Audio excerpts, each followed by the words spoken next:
Šta je dijabetes?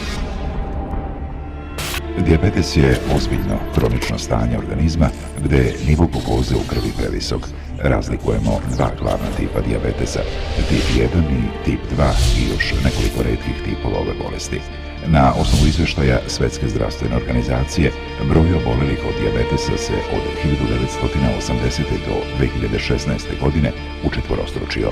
U svijetu ima više od 422 miliona obolelih od dijabetesa, u Europi preko 60 miliona i vrlo veliki broj onih koji imaju sve predispozicije da ubrzo obole od ove podmukle bolesti.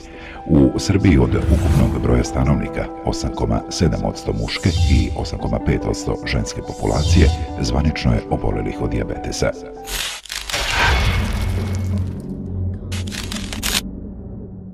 The question arises as to whether there will be enough physicians to consult each patient to a sufficient extent in order to access the treatment of the cause of the disease in the best possible way.